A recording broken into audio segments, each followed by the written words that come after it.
gente tem o prazer de receber aqui no estúdio do Ver Mais, né, para a gente falar sobre isso, dessa importância de vivência da infância, Ana Cláudia Benincá, psicóloga. Boa tarde, seja bem-vinda. Boa tarde, gente. É um prazer estar aqui novamente, né, quase sócia já do programa. Quero desejar um feliz Dia das Crianças para todas as crianças que estão nos ouvindo e para nossa criança interior também, né? Viu, né? Eu separei meu TBT da minha criança, eu não esqueci de mostrar. E falando da criança interior. Exatamente. É legal a gente manter viva essas memórias, né? Essa nossa criança que vive dentro da gente, né? Com certeza, é de extrema importância e acompanhar e tratar, né, a nossa criança na questão negativa, digamos assim, traumas, luto, né? A gente sempre fala muito sobre isso porque a infância, né, é a fase mais importante da vida do ser humano, é a fase crucial, na verdade, né? Então, assim, ó, por isso que a gente trouxe você aqui, né? Eu achei bem legal já esse começo de fala, né? De curar traumas, porque eu nem tinha pensado nesse lado negativo, né? Eu sempre exalto positivo, mas é muito importante estar sempre ligado nessas questões, né? Agora, falando da questão de ser criança, pode até, gente, parecer inimaginável uma criança não ser criança, mas a gente vê muito por aí, né? Tem crianças que não têm a oportunidade de viver esse período da vida como deveria ser. Quais os prejuízos, por exemplo, para esta pessoa?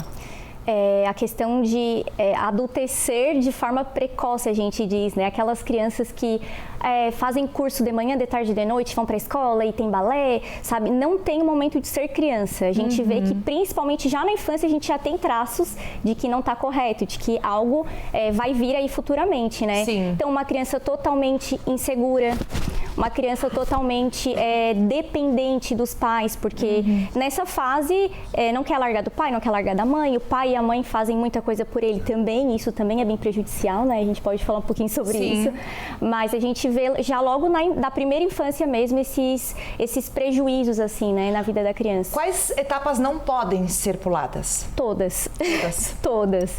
Principalmente os primeiros meses de vida, né? A gente acha que é bebê, mas a gente fala que é criança. A partir do primeiro minuto de vida já é criança.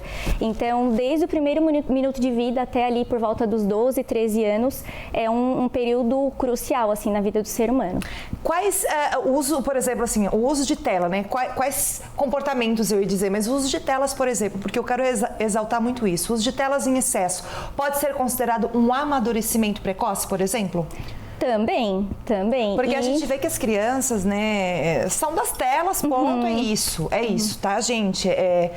Vamos aceitar que dói menos, a gente tem que só estabelecer o equilíbrio, tudo isso, como a gente sempre ouve os nossos especialistas aqui. Mas assim, esse uso sem controle, quer dizer, eles entram em redes sociais que tá tudo ali, né? Isso pode provocar, por exemplo, esse amadurecimento precoce? Com certeza, até é um perigo em relação à pedofilia também, né? Então, e também a questão de que a criança tá sempre ligada ali na tela, sempre ansiosa pelo que vai ver, que joguinho que vai jogar. Então, a gente tem muitas crianças aí ansiosas, compulsivas em relação à alimentação, obesas, porque não praticam atividade física, né? Vivem ali no celular. Então, é claro, a gente vive numa era tecnológica, né? Mas sempre dentro dos limites, assim, eu sempre digo isso. Sim, e quais sinais, que eu acho importante a gente destacar aqui, de que a criança pulou etapas para o seu desenvolvimento? Tem algum sinal? Uma criança já consegue, por exemplo, apresentar comportamentos, né, que a gente pode detectar nós pais?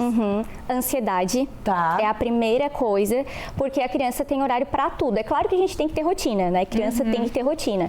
Mas como eu falei, aquela rotina de adulto. Sair de casa às 8 da manhã, voltar só às 10 da noite, porque tem o dia cheio, assim. Então não tem nem tempo de brincar, né? Então aquela criança ansiosa, uma criança extremamente ansiosa, tenho vários pacientes nesse sentido, assim. Crianças dependentes, né, do pai e da mãe, não conseguem se desligar do pai e da mãe. Então, já esses dois sintomas são os mais vistos, assim. Dentro das perguntas que eu fiz hoje pro pessoal interagir, né, eu pedi foto e tal, e do que sente falta? Eu já falei que eu sinto falta de brincar no parquinho. Quem sabe, hoje tá chovendo, quem sabe eu vou brincar com os meus filhos no parquinho, na roda girar. Mas eu sinto falta dessa liberdade. Eu tive uma infância, viu?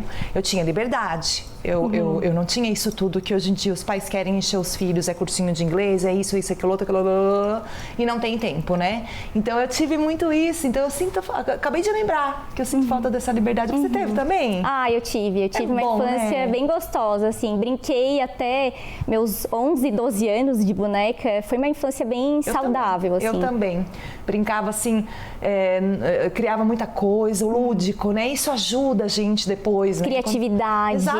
Exato, ter o lúdico, né? Brincar no parquinho, né?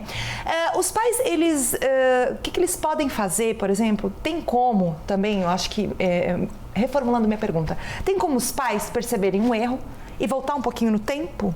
Como é que os pais devem proceder quando eles perceberem? E se não perceberem, pelo menos aqueles que estão vendo que vão ser pais, poder evitar algum tipo de ato que possa prejudicar a educação dos filhos. Eu sempre digo que criança não vem com manual de instrução, não né? Vem. E pai e mãe não nasce sabendo ser pai e mãe. Então a gente sempre tem que, por isso que a gente tem tanta orientação, tanto conteúdo falando sobre isso realmente, né? Sobre a infância, sobre maternidade, sobre paternidade, mas infelizmente não tem como voltar. Né? Um erro que eu cometi há anos atrás, é claro que eu tenho como correr atrás do prejuízo para não deixar isso agravar, com certeza, né? E não continuar cometendo o mesmo erro. Então, identificar que foi um erro já é um ótimo passo, assim, né? Primeiro passo para realmente não errar mais. E cada criança tem o seu tempo de ter o lúdico, de brincar, né? Eu acho que nem escola, nem pais também podem ficar em cima. Claro, extrapola uma certa idade, né? Aí também tem que se preocupar, né? Porque a gente tem também rotinas na vida, né? Exatamente. Então é importante, eu achei bem legal te trazer aqui hoje para dar um alerta nos pais, né? E tá evitando, assim, lugares em telas para não, né, que a criança não possa estar no seu espacinho. Criança tem que ser criança. Exato. Criança tem que brincar, tem que correr, tem que se machucar, tem que se sujar. Criança tem que pintar árvore de azul, porque tem muitos pais que falam para mim, porque eu falo para ele, pinta a árvore de verde, né? Mas é a imaginação da criança, é criatividade, deixa ela pintar a árvore de azul, daqui a um tempo ela vai entender que é verde.